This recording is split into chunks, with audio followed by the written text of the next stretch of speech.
আপনারা শুনছেন গল্পকার সৈয়দ মাহবুবুর রশিদের ছোট গল্প মা। মাগো, তোমার ভালোবাসা পৃথিবীতে আমার সেরা উপহার।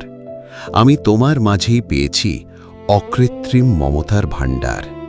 আমি যখন ছোট্ট ছিলাম, ছিল সবই অজানা, সেই অবুজকে করেছ ঋণী, যা কখনো শোধবে না। মাগো, তোমার রক্ষা কবচ দিয়েছে আমায় দীক্ষা।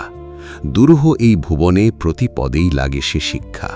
সদা যত্নে, সদা ভালোবাসায় নিখুঁত গড়েছ আমায়। শিখিয়েছ নম্র হতে, দুহাত বাড়াতে মানবতায়। কত যে রজনী জননী গেল বিনিদ্র রয়ে, জগতের সব সুখ যেন মায়ের আমায় নিয়ে।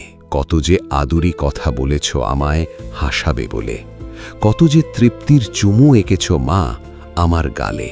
আমার দেখা পৃথিবীতে তুমি সেরাদের সেরা শিক্ষক। নিপুণ হাতে গড়েছ আমায়, হয়ে অসহায়ের রক্ষক। মাগো, তুমি বিস্ময়কর, জ্ঞানী, ধৈর্যশীল, পারঙ্গম, বুদ্ধিমতী। তোমার ভালোবাসার বর্মে নিরাপদ আমার বসুমতী। অহরহ প্রতিটি মুহূর্তে আমায় বেসেছ ভালো। বাতিঘর হয়ে দেখিয়েছ জীবন নির্দেশিকার আলো। খোলা বাহু, খোলা হৃদয়ে তিলে তিলে সাজিয়েছ আমায়। কি করে দেব তার শোধ, যা প্রতিনিয়তই ভাবায়। আমার কৃতজ্ঞতা আরও কৃতজ্ঞ করে তোলে, যখন দেখি মায়ের কোলে শিশু আনন্দে দোলে। ঝড়ের মাঝেও শান্তি আনে ওই পবিত্র সৌম্য মুখখানা।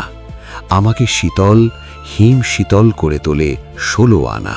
মা, তুমি বড় ধন, সবচেয়ে আপন, হয় না তোমার তুল্য। এক ফোঁটা দুধ অনেক দামি, কি দিয়ে মেটাবো তার মূল্য।